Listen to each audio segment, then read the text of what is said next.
दूसरा हमारा उत्पत्ति उद्गम के आधार पर शब्द का भेद है तद्भव। तद्भव शब्द वे शब्द है जो संस्कृत के तत्सम शब्दों से उत्पन्न हुए हैं। तद्भव शब्दों की पहचान। पहली कंडीशन,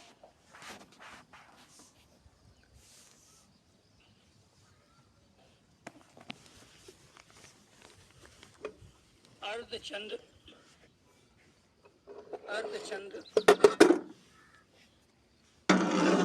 बिंदु वाले शब्द तत्सम होते हैं। जैसे आंख, अंधेरा, गांव, दांत, मुंह, चांद आदि। इन सब में किसका प्रयोग हुआ है? अर्धचंद का। तो अर्धचंद बिंदु जहां होगा वो एक सारे के सारे शब्द हिंदी के अर्थात तो तद्भव शब्द। केवल बिंदु होगा वो सारे के सारे शब्द तत्सम, और केवल अर्धचंद होगा वो सारे के सारे शब्द अंग्रेजी। तो यहाँ आपको ये ध्यान रखना है, अगर अनुस्वार आ रहा है तो संस्कृत के शब्द है, संस्कृत मतलब तत्सम शब्द है। अगर अर्धचंद बिंदु आ रहा है तो सारे के सारे तद्भव है, तद्भव मतलब वो हिंदी के शब्द है। अगर केवल अर्धचंद आ रहे हैं तो वो अंग्रेजी के शब्द है, अंग्रेजी मतलब वो विदेशी शब्द है, विदेशी शब्द। तो आप कमाल देखिए किस तरीके से आप इन चीजों से फ्री हो सकते हो। अगर कहीं पर अनुस्वार लगा हुआ है, किसी के ऊपर बिंदी और वो अनुस्वार अनुनासिक वर्ण के स्थान पे आया है। अनुस्वार किसके स्थान पे प्रयोग किया जाता है? अनुनासिक वर्ण, जो प्रत्येक वर्ग का अंतिम वर्ण होता है, कै वर्ग, चे वर्ग, टे वर्ग, तै वर्ग, पै वर्ग का जो अंतिम वर्ण होता है उसके स्थान पे जब अनुस्वार आता है तो ये शब्द सारे तत्सम होते हैं। और जहां अर्धचंद बिंदु आता है, अर्धचंद के साथ बिंदु, ये सारे तद्भव अर्थात हिंदी के हैं। और जहां केवल अर्धचंद आता है, जैसे कॉलेज पे, कॉलेज हैं, ऑफिस हैं, तो इनका प्रयोग जब हम करेंगे तो आपको ये ध्यान रखना है दोस्तों, जैसे बोस पे हम प्रयोग करते हैं तो ये जो बोस है, कॉलेज है, ऑफिस है, ये अंग्रेजी का शब्द होगा अर्थात विदेशी होगा। ऐसे ही यहाँ दूसरी कंडीशन है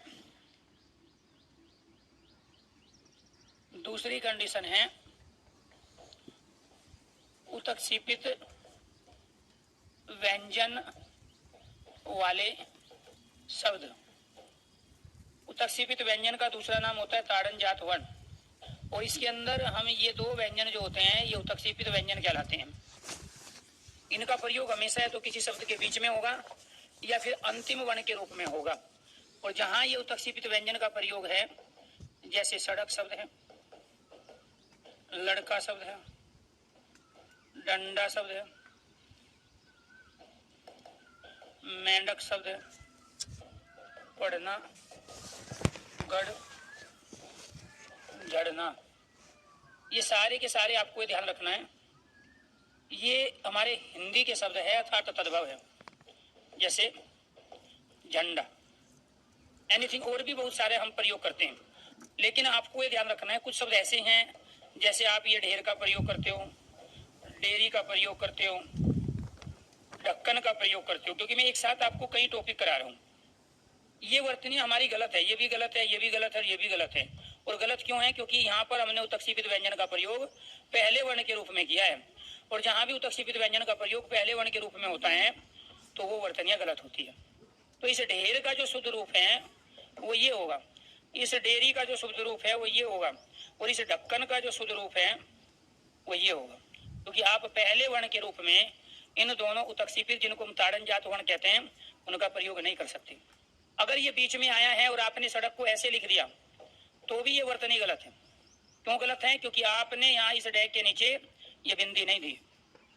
तो अगर आप बिना इनके इनको लिखोगे तो ये जो वर्तनी है ये गलत हो जाएगी। तो आपको ये ध्यान रखना है, ये सारे के सारे इसके साथ होंगे उत्क्षेपित व्यंजन के, जो टे वर्ग के ही व्यंजन है, दोनों के दोनों, टेट है, डेट है, वहीं से ये किसी वर्ण के स्थान पे नहीं आए। जैसे अनुस्वार किसी न किसी वर्ण के स्थान पे आता है, जिनको हम अनुनासिक वर्ण बोलते हैं, लेकिन ये किसी के स्थान पे नहीं आते हैं, इनका उच्चारण वहीं से होता है जहाँ डे और डे से होता है।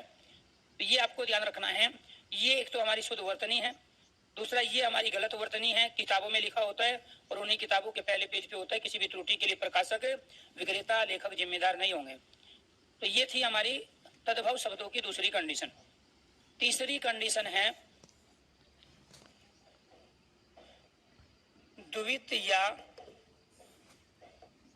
द्विगुणी व्यंजन वाले शब्द, वो भी तद्भव होते हैं, अर्थात हिंदी के होते हैं। जैसे हमने यहाँ प्रयोग किया बच्चा, बच्चन, डिब्बा, छप्पन, पप्पू, बिल्ली। ये सारे के सारे शब्द हमारे हिंदी के हैं, अर्थात तद्भव है। और व्यंजन के दो रूप होते हैं। एक व्यंजन का रूप होता है, व्यंजन के दो रूप। एक व्यंजन का रूप होता है स्वर रहित और एक दूसरा रूप होता है स्वर सहित। तो जहां पहले स्वर रहित आ जाए और फिर स्वर सहित हो तो उसको बोलते हैं हम द्वित या द्विगुणी व्यंजन। द्वित या द्विगुणी व्यंजन। जब एक ही व्यंजन अपने दोनों रूप में आए, पहले आधा, इसको हम स्वर रहित कहते हैं। इसी स्वर रहित व्यंजन को हम आधा व्यंजन भी कहते हैं, इसी को हम शुद्ध व्यंजन भी कहते हैं और इसको हम पूर्ण व्यंजन भी कहते हैं। तो इसीलिए आपको ये ध्यान रखना है, यहाँ पर प्यारे दोस्तों ये दोनों चय जो आए हैं ये किसका काम कर रहे हैं? ये द्वित व्यंजन का काम कर रहे हैं। ये द्वित व्यंजन है, इसमें ये द्वित व्यंजन है, इसमें ये द्वित व्यंजन है, इसमें यहाँ ये द्वित व्यंजन है और इसमें यहाँ ये द्वित व्यंजन। तो द्वित या द्विगुणी व्यंजन वाले शब्द क्या कहलाते हैं? तद्भव शब्द, हिंदी के शब्द। लेकिन आप गलती क्या करोगे? आप गलती करोगे ये, जैसे उच्चारण शब्द या सच्चरित शब्द या उन्नयन शब्द या उल्लास शब्द या सज्जन शब्द या उल्लेख शब्द है, तो आप ये गलती करोगे। तो यहाँ आपको ध्यान रखना है, इसमें भी आपको दो व्यंजन एक साथ दिखाई दे रहे हैं, पहले आधे रूप में फिर अलग रूप में। लेकिन आपको ये ध्यान रखना है दोस्तों, ये किसी दूसरे वर्ण के स्थान पे आए। यहाँ पर ये क्या है? उत और चारण से मिलके बना है। ये यहाँ सत और चरित्र से मिलके बना है और ये यहाँ पे उत और नयन से मिलके बना है। उत और नयन से मिलके बना है। ये भी यहाँ पे उत और लास से मिलके बना है और ये यहाँ सत और जन से मिलके बना है और ये यहाँ पे उत और लेख से मिलके बना है। तो मैं ये कहने की कोशिश कर रहा हूँ कि यहाँ पर इस तय के स्थान पर ये चय आया है, इस तय के स्थान पर चय, यहाँ इस तय के स्थान पर न, यहाँ इस तय के स्थान पर ले, यहाँ इस तय के स्थान पर जय और यहाँ इस तय के स्थान पर ये ले हुआ है। क्यों हुआ है? कंडीशन क्या है? व्यंजन संधि का नियम है। यदि तय के बाद चय आएगा तो ये वाला तय चय में बदलेगा आधे, क्योंकि आधा है तो आधे में बदलेगा। यदि तय के बाद चय आएगा तो ये वाला तय आधे चय में बदलेगा, क्योंकि ये आधा तय है। यदि तय के बाद में न आएगा तो ये वाला तय भी न में बदल जाएगा, आधा है तो आधे में बदलेगा। यदि तय के बाद में ल आएगा तो ये वाला तय ल में बदल जाएगा। यदि तय के बाद में ज आएगा तो ये वाला तय ज में बदलेगा और यदि तय के बाद में ल आएगा तो ये वाला तय ल में बदलेगा। तो आपको ये ध्यान रखना है। तो जो चीज आप आकाश यहाँ पे कह रहे हैं वो सर को बोलिए। मैंने कई बार आपको पहले भी बोला था कि यहाँ किसी भी चीज को आपको पूछना है, आपके सारे कमेंट लिए जाते हैं, लेकिन जिस चीज का सॉल्यूशन होता है, ठीक है, कुछ काम ऐसे होते हैं जो टेक्निकल टीम को करने होते हैं और कुछ काम ऐसे होते हैं जो दूसरे सब्जेक्ट के टीचर को करने होते हैं, तो वो मैसेज हम पहुंचा देते हैं उनके, ऐसे नहीं है। तो यहाँ सारे कमेंट पढ़ना जरूरी नहीं होता है, ठीक है, हम लेते जरूर है, इसलिए थोड़ा फोकस करो यहाँ पे। मैंने कहा भाई एक बीमारी है आप लोगों को कि जब हिंदी पढ़ाई जाएगी तो आपको ज्योग्राफी याद आएगी और जब ज्योग्राफी पढ़ाई जाएगी तो आपको हिंदी याद आएगी, और जब तक आप इस बीमारी से ग्रसित रहोगे तब तक आप चीज़ों से लाइफ में फ्री नहीं होंगे। तो मान के चलो आप क्या कर रहे हो, सर में दर्द है, ठीक है, और आप पट्टी बांध रहे हो पैर में, तो ये तो पट्टी बांधनी है वहाँ जहाँ पे कट जाए, फट जाए या फिर वो जी चीज़ें खराब हो। उल्लास मतलब होता है अत्यधिक खुशी, ठीक है। तो आपको ये ध्यान रखना है दोस्तों। हाँ, मेरी बुक ये रही सामने आपके जो लिखा है, ये मेरी बुक है। चलिए, आपको जब आपने बैच खरीद लिया, आपको बुक खरीदने की आवश्यकता नहीं है, बशर्ते आप ढंग से पढ़ो। दिक्कत क्या है, आपको अपने पास रखने के लिए सबसे ज्यादा मैटर चाहिए। आप में से अभी तक 60% बच्चे ऐसे हैं जो पढ़ने के सही तरीकों से वाकिफ ही नहीं है, भीड़ को देख के चल रहे हैं, पीछे 10 साल से जो करते आए हैं उसी तरीके से नौकरी लेना चाहते हैं। और जब मैं कहता हूँ, बताता हूँ, उस समय फिर तुम्हारे सर के ऊपर से बात जाती है, तुम्हें वो चीजें समझ में नहीं आती। तो द्वित या द्विगुणी व्यंजन कौन से होते हैं? जहाँ व्यंजन के हम दो रूप में प्रयोग। अब आप इनको द्विगुणी व्यंजन नहीं कहोगे, क्योंकि ये तो तय के स्थान पे चे आया, तय के स्थान पे चे आया। अरे सत मतलब श्रेष्ठ, जो श्रेष्ठ चरित्र वाला है उसी को तो सत चरित्र कहेंगे। यहाँ सत्य मतलब श्रेष्ठ, जन मतलब लोग, जो श्रेष्ठ लोग है वही तो सज्जन हैं, जो उत्तम लोग है वही तो सज्जन हैं। तो यहाँ उत उपसर्ग है, सत उत उत सत उत उपसर्ग से मिलकर बना, तो ये तो तय के स्थान पे आया। और ये सारे के सारे तत्सम शब्द है। लेकिन यहाँ ये चय किसी वर्ण के स्थान पे नहीं आया है, यहाँ पे भी ये चय किसी दूसरे के स्थान पे नहीं आया। यहाँ पे, यहाँ पे, यहाँ पे, यहाँ ले, किसी दूसरे वर्ण के स्थान पे नहीं आया है, ये दूसरे वर्ण के स्थान पे आए थे, इसलिए इनमें संस्कृत के उपसर्ग लगे हैं। और ये अपने आप में संस्कृत के शब्द कहलाएंगे, तत्सम कहलाएंगे। क्लियर? इसका अंतिम वर्ण न है इसलिए तत्सम है, इसमें संयुक्त व्यंजन आया है इसलिए तत्सम है। इसमें यहाँ उत और नयन, उत संस्कृत का उपसर्ग है, नयन तत्सम शब्द है, ठीक है। यहाँ पे उत संस्कृत का उपसर्ग है, ठीक है। अच्छा, ये उल्लास है, ये वाला उल्लास। यहाँ सत संस्कृत का उपसर्ग है, जन भी संस्कृत का शब्द है, उत संस्कृत का उपसर्ग है। तो जरूरी नहीं आप एक ही कंडीशन अप्लाई करो इनके ऊपर। तो जब आपको ये बताया गया था कि अगर किसी भी शब्द का अंतिम वर्ण न होगा तो तत्सम होगा, अगर कहीं भी संयुक्त व्यंजन का प्रयोग करेंगे तो तत्सम होगा, कोई भी शब्द हम संस्कृत के उपसर्गों से बनाएंगे तो तत्सम होगा। क्लियर? तो इस तरीके से ये तीन कंडीशन अगर समझ में आ गई है तो एक बार सारे स्टूडेंट ओके कीजिए, यस कीजिए। यहाँ तक अगर सारी चीजें आपको क्लियर हैं तो आप एक बार ओके कीजिए, यस कीजिए जी। Very good, thank you thank you thank you, बहुत बढ़िया। चलो जी, ठीक, कोई डाउट? Very good. यहाँ तक तद्भव शब्दों में जो तीन कंडीशन बताई, कोई डाउट इसमें? बहुत अच्छे, आगे बढ़ो। फोर्थ कंडीशन, सरल, सुगम, आसान, वर्तनी व उच्चारण वाले शब्द। जो सरल, सुगम, आसान, वर्तनी व उच्चारण वाले शब्द हैं वो क्या होंगे? हिंदी के शब्दों, जैसे खेत, दिन, घर, घी, हल्दी,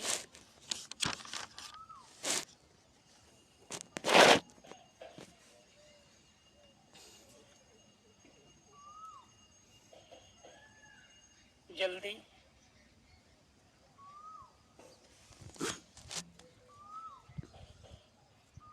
सेवा। ये सारे के सारे क्या हैं? सरल है, सुगम है, आसान है। इसी वजह से ये सारे के सारे हमारे तद्भव शब्द कहलाते हैं। इसका तत्सम क्या होगा? क्षेत्र। इसका क्या होगा? दिवस। इसका क्या है? ग्रह। इसका घर्त, हल्दी, हरिद्रा, जल्दी, शीघ्र, सेवा, सुसुरसा। अब इन शब्दों का एक तो प्रयोग आप बहुत कम करते हो, क्षेत्र का, दिवस का, ग्रह, घर्त, हरिद्रा, शीघ्र और सुसुरसा। तो जिन शब्दों का प्रयोग रोजमर्रा की जिंदगी में ना हो, कभी कभार हो, वो तत्सम होते हैं। और जिनका प्रयोग रोज डेली रूटीन में किया जाए या महीने में 10-15 बार आप जब बोलते हो, उच्चारण करते हो, लिखते हो, पढ़ते हो, 10-15 बार महीने में जिन शब्दों का आप प्रयोग कर लेते हो तो वे सरल होते हैं, सुगम होते हैं, आसान होते हैं, वे हिंदी के तद्भव शब्द होते हैं।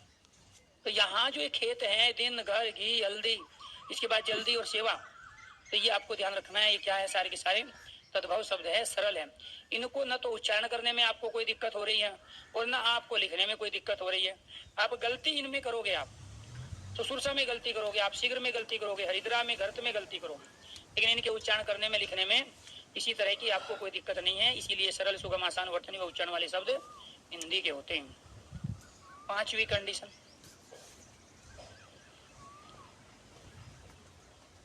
हिंदी के उपसर्गों से बने शब्द, हिंदी के उपसर्गों से बने शब्द क्या कहलाते हैं? हमारे तद्भव अर्थात हिंदी के।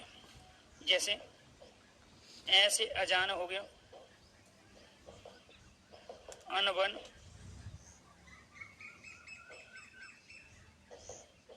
उनतीस, बिन खाया, अधपका, निडर, सपूत और कपूत। तो दोस्तों आपको ये ध्यान रखना है, इसमें ए हिंदी का उपसर्ग है, इसमें अन हिंदी का उपसर्ग है, इसमें उन हिंदी का उपसर्ग है, इसमें बिन हिंदी का उपसर्ग है, इसमें अध हिंदी का उपसर्ग है, इसमें नी हिंदी का उपसर्ग है, इसमें से और इसमें कै हिंदी का उपसर्ग है। तो ये हिंदी के उपसर्गों से बने शब्द हैं। मूल शब्द हमारा क्या है? इसमें जान, बन, तिस, खाया, पका, डर, पूत, ये हमारे मूल शब्द है। किसी भी मूल शब्द से पहले, मूल शब्द छोटे से छोटे शब्द को कहते हैं जिसका कोई ना कोई अर्थ, कोई ना कोई भाव हो। तो किसी भी मूल शब्द से पहले जो हम शब्दांश प्रयोग करते हैं, जो शब्दांश लगाया जाता है, तो उनको हम क्या कह रहे हैं? उपसर्ग कहते हैं। ये सारे के सारे शब्द सरल है, सुगम है, आसान है, इनको लिखने में आपको कोई दिक्कत नहीं है और इनमें हिंदी के उपसर्गों से ये शब्द बने हैं, इसीलिए सारे के सारे तद्भव है अर्थात हिंदी के हैं।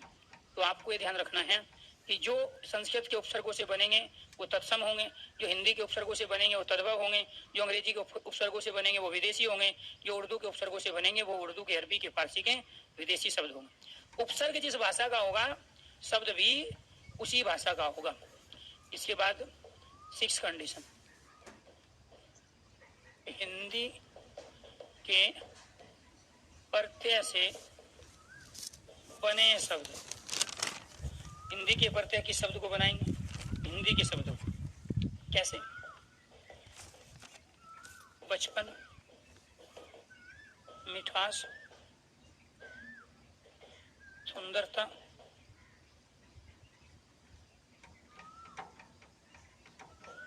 सुनारिन, सामाजिक,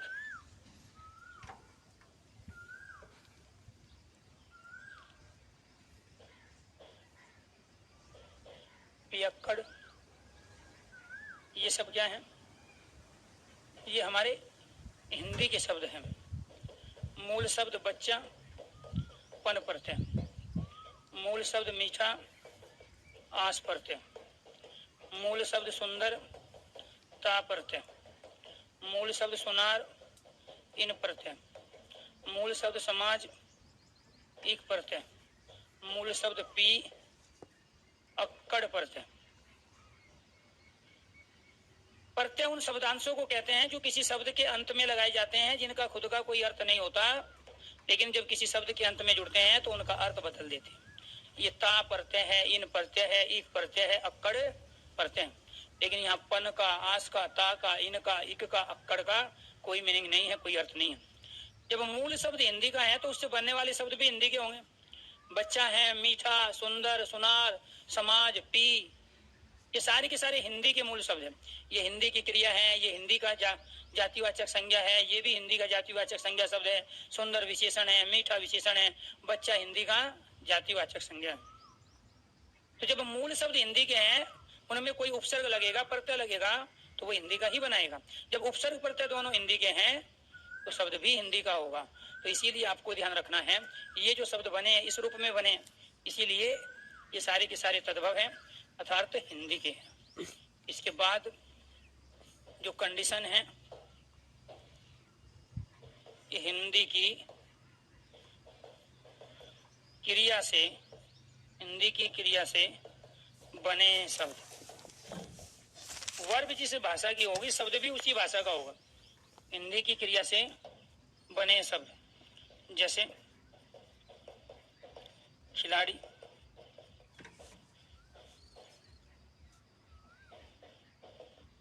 लिखावट, तैराक, पढ़ाई,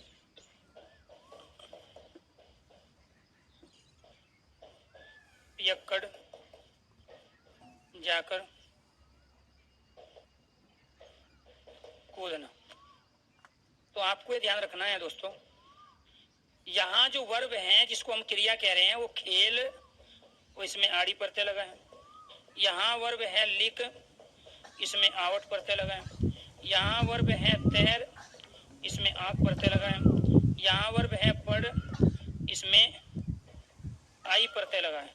यहाँ वर्ब है पी, इसमें अक्कड़ प्रत्यय लगा है।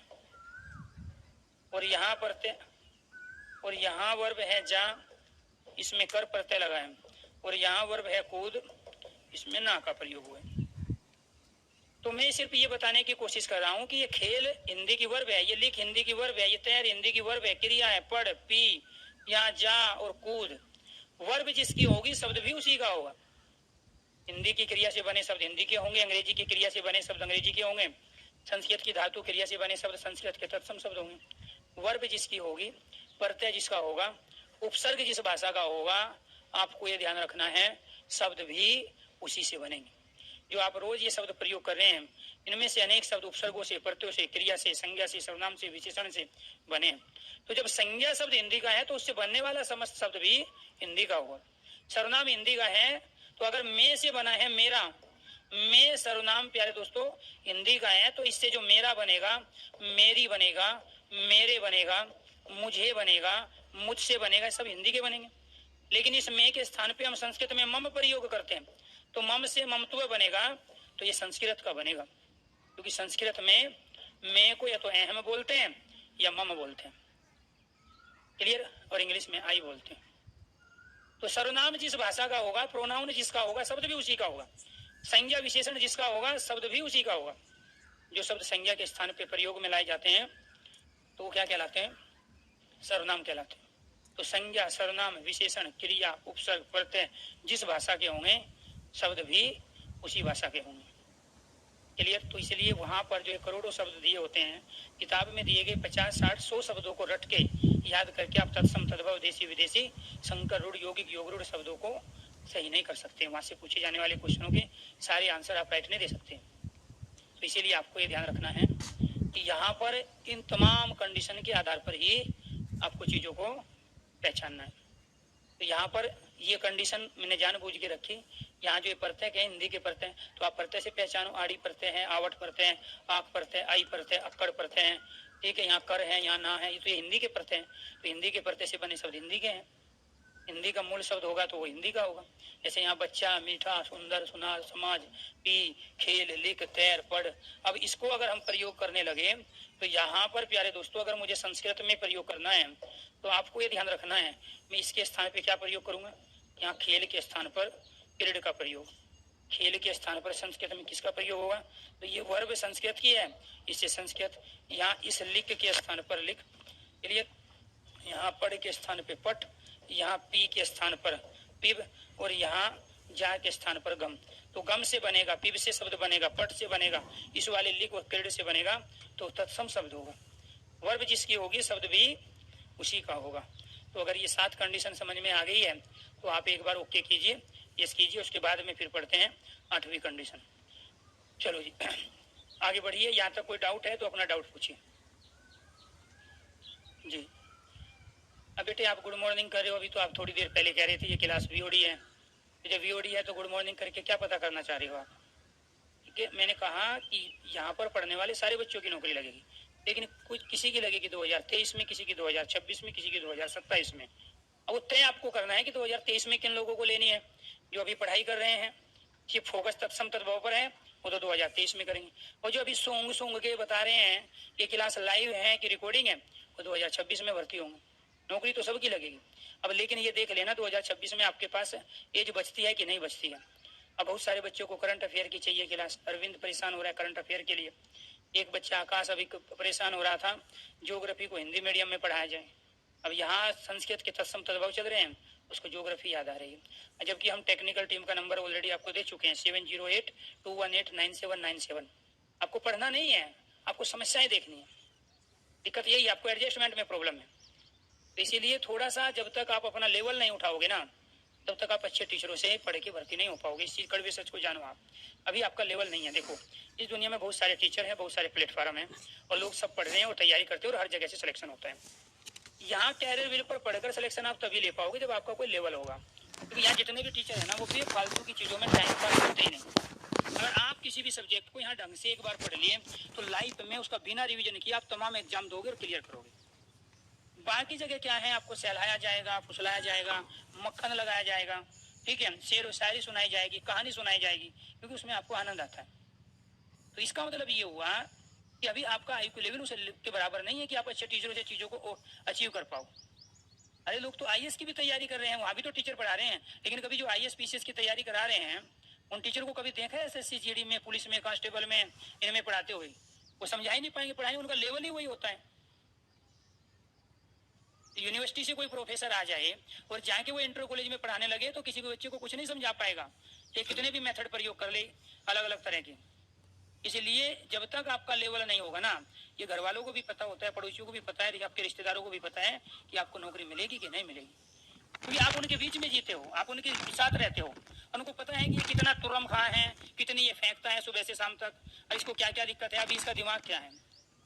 आप कहीं भी जाओ और किसी भी परिस्थिति से अगर आप अपने आप को फिट पाते हो, खुश पाते हो, तो इसका मतलब ये हुआ है कि आप जैसा माहौल मिलता है ऐसे माहौल में अपने आप को एडजस्ट कर लेते हो, इसलिए खुश रह पाओगे। और आप कहीं गए, वहां से गुस्सा कर गए या वहां अपना काम बिगाड़ के चले आए, तो इसका मतलब है कि आप में अभी दिमाग नहीं है। आप मान रहे हो कि दिमाग है, लेकिन अभी नहीं है, मैच्योर नहीं बने हो आप अभी, आपका आईक्यू लेवल वो नहीं है जो किसी एक भर्ती होने वाले कैंडिडेट को चाहिए। तो प्यारे बच्चों, पढ़ने के साथ साथ इस कंटेंट को समझने के लिए पेशेंस चाहिए, दिमाग चाहिए। अब वो आपको देखना पड़ेगा कि आप उस डायरेक्शन में काम कर भी रहे हो कि नहीं भी कर रहे हो। अब एक बच्चा आज कह रहा है कि विवेक सर से कहिए कि वो हिंदी मीडियम में पढ़ाए, दवाई कहाँ है, इलाज कहाँ है, पेशेंट कहाँ है, ये कोई तरीका हुआ? हिंदी वाले टीचर को कह रहे हैं ठीक है कि ज्योग्राफी वाले सर हिंदी मीडियम में पढ़ाए। अब ये तो ये बैच जब आपने खरीदा उस समय आपको वो सारी चीजें पता करनी थी। दूसरा, वो पढ़ाते भी हैं, मुझे भी पता है, मेरे साथी है वो हिंदी में भी पढ़ाते हैं, इंग्लिश में भी पढ़ाते हैं, ठीक है। जब आपको दिक्कत थी वहां कमेंट नहीं करोगे आप कमेंट जो उर्दू पढ़ाएगा उसको बोलोगे कि हिंदी वाले सर को बोले थोड़ा फास्ट पढ़ाए या थोड़ा स्पीड कम करें, हिंदी वाले सर को नहीं बोलोगे आप। इसी को बीमारी कहते हैं, ये मानसिक रोग है, इसको अवसाद कहते हैं, कुंठा कहते हैं, बेचैनी कहते हैं, इसको चुल कहते हैं, ब्रेन की खुजली। और जब तक ये तुम्हारे पास रहेगी तब तक ये चीजें आपको भर्ती नहीं होने देगी। ये जो बीमारी है ना, मैंने कई बार समझाया, इसलिए कई बार हम बहुत मेहनत करते हैं बच्चों के साथ, फिर भी रिजल्ट नहीं आता है। उसका कारण पता है क्या है? यही चुल वाले बच्चे हैं जो रिजल्ट नहीं देते, और जो टीचर पे भरोसा कर लेते हैं, पेशेंस रख लेते हैं। मैं कितने दिन ले रहा हूँ आपके मैक्सिमम मैं आपके 60 से 70 दिन ले रहा हूँ मैक्सिमम। अगर मैं ये कहूँ या ये कह लो कि अगर मैं घंटे की भी बात करूँ तो 80 से 90 घंटे आपकी जिंदगी के ले रहा हूँ। एक दिन में 24 घंटे होते हैं, 80 से 90 घंटे में, हालांकि मैं जब भी ये कोर्स लाता हूँ हिंदी स्पेशल का उसमें लिख देता हूँ 100 घंटे। तो यानी कि अगर मैं मान के भी चलूँ मैंने 100 घंटे अब तक लिए नहीं किसी बच्चे के, लेकिन अगर मैं 80 से 90 घंटे आपकी जिंदगी के ले रहा हूँ और आपको एक सब्जेक्ट से जीवन भर के लिए फ्री कर रहा हूँ हर भर्ती के सिलेबस से, मैंने तो कोई बड़ा नुकसान तो आपका किया नहीं है। लेकिन आप उस 80 से 90 घंटे में भी कम से कम अपने 20 से 25 घंटे इन्हीं बेफालतू के कमेंट में आप बर्बाद कर देते हो। जरूरी नहीं है कि टीचर अच्छा पढ़ाए बच्चा भर्ती हो, जरूरी है कि बच्चे की डायरेक्शन क्या है, या वो पढ़ रहा है वो अचीव वहां से कितना कर रहा है, वहां वो कितना देर पेशेंस रख पाया है, कितनी देर उसका ध्यान एकाग्र रहा है, कंसंट्रेशन बना के रखा है, और उसने क्या आज नया सीखा है, ये मायने करता है।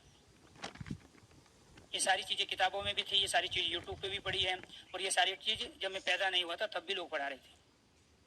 लेकिन फिर मुझे आवश्यकता क्या पड़ गई इन सब चीजों को क्लियरिटी करने की, क्योंकि किसी भी किताब में तत्सम और तद्भव की ये कंडीशन नहीं लिखी है।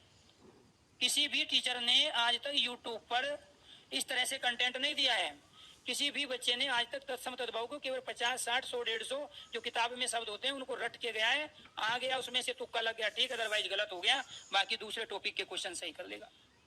मुझे क्या जरूरत है आपको बताने कि उत्तक्षेपित व्यंजन क्या होते हैं, इनका प्रयोग, ये वाली वर्तनी गलत है, ऐसे। अरे मैं तो तत्सम तत्व पढ़ा रहा हूँ, मुझे वर्तनी तो छोड़ देनी चाहिए। करने को तो मैं केवल आधे घंटे में तत्सम खत्म कर सकता था, 15 मिनट में तद्भव हो जाता और आप भी मानते, हाँ जी सर जी आपने तत्सम और तद्भव पढ़ा दिए जैसे दुनिया पढ़ाती है। लेकिन मेरा मकसद एक है कि आपने हिंदी स्पेशल का बैच लिया, हिंदी स्पेशल का बैच में मैं आपको 50 से 60 क्लास दूंगा और उसमें से आपके 80 से 90 घंटे लूंगा आपके जीवन बोल के जाता हूँ। जब शादी हो जाती है 3-4 महीने बाद पूछते हैं कहाँ जा रहे हो, तो दिल्ली जा रहे हैं करने, तब जाके आपका सिलेक्शन होगा। बैठ के कहीं भी क्या, तो मैं एज ए आपका बड़ा भाई होने के नाते रोज आपको समझाता हूँ कि देखो पढ़ के भर्ती नहीं होते हैं। आप 18 घंटे 12 घंटे 8 घंटे जो पढ़ रहे हो ना, ये भर्ती नहीं कराएंगे आपको, इस बात को मानो। वो जमाना अलग था जब 8 घंटे पढ़ के भर्ती होती, तो उस समय किताबों से पेपर आया करता था। उस समय जो भी कंटेंट था मार्केट में उसी में से पेपर आता था, अब नहीं आता है। अब आपको ढंग से पढ़ना पड़ेगा, डिटेल पढ़ना पड़ेगा, सेल्फ स्टडी करनी पड़ेगी, खुद के नोट्स तैयार करने पड़ेंगे। दूसरे के तैयार किए गए नोट्स दूसरे के काम आएंगे, आपको थोड़े ही आएंगे। उसने कौन सा शब्द कौन सा सेंटेंस के डायरेक्शन में लिखा है वो उसके माइंड में सेव है, आपको थोड़ा ही पता है उसके बारे में। सबसे ज्यादा जरूरी तरीके पे जाना है, अपने आप को मैच्योर अवस्था में लाना है। बात मान लो अभी भी मेरी, परमात्मा ने आपको सारी चीजें ठीक ठाक दी है, बस आपको समझ पे फोकस करना है कि आप कितने समझदार हो, कितनी समझ आप में विकसित हुई है। अभी भी मान लो ज्यादा किताबें पढ़ने से, ज्यादा घंटे पढ़ने से भर्ती होंगे ऐसा बिल्कुल नहीं है, बल्कि गलत है। ज्यादा पढ़ने वाले तो कामयाब होते ही नहीं है, खासकर पिछले 5 साल से लेके और आने वाले 10 साल तक मैं बता रहा हूँ। ज्यादा पढ़ने वाले भर्ती नहीं होंगे, भर्ती केवल वे होंगे जिसके पास स्मार्टनेस होगी, काम को करने का अलग तरीका होगा। अगर आप अलग तरीके से पढ़ रहे हो, अलग तरीके से अपने सिलेबस को कवर कर रहे हो, तो आप एक एक क्वेश्चन का लॉजिकली सही जवाब दोगे। तो इसलिए आंसर की नहीं बनानी है आपको कि आके ढूंढने लगे आंसर की, आपको वहीं पेपर में लॉजिकली बताना मेरा क्वेश्चन सही है और ये सही इसलिए है और ये गलत है तो ये गलत ऑप्शन इसलिए, उसको पढ़ाई बोलते हैं। तो ये कितने हो गए हमारे 60 पॉइंट हो गए हिंदी की क्रिया से बने शब्द। इसके बाद टॉपिक है वे शब्द जिन शब्दों का कोई तत्सम रूप, जिन शब्दों का कोई तत्सम रूप अवश्य हो, वो क्या कहलाते हैं, वो कहलाते हैं तद्भव। जैसे यहाँ पे कबूतर, मोर, रात, हरा, पीला,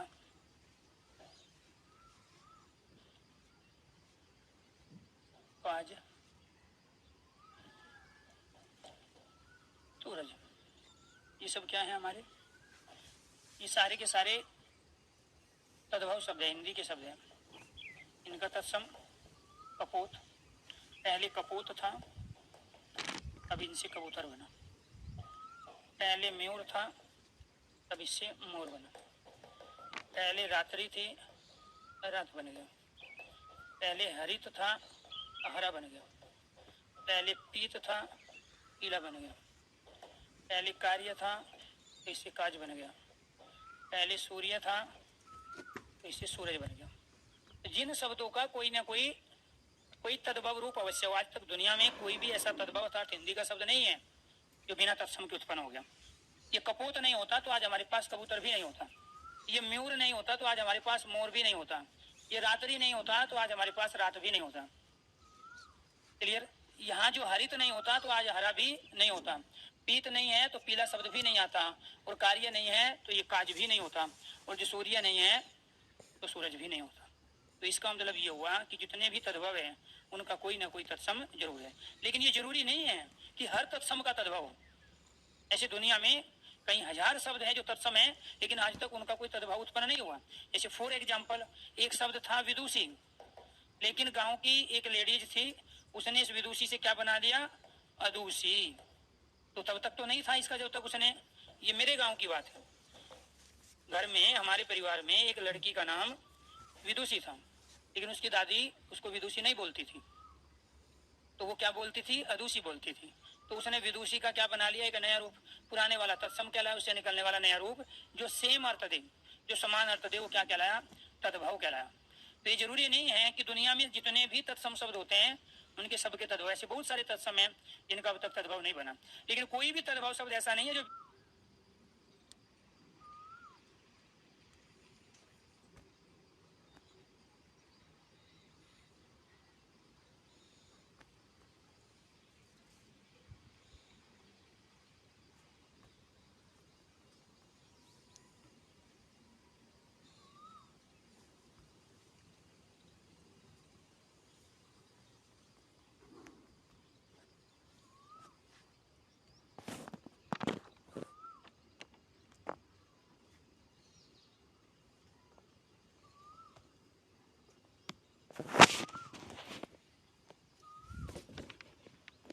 Hmm.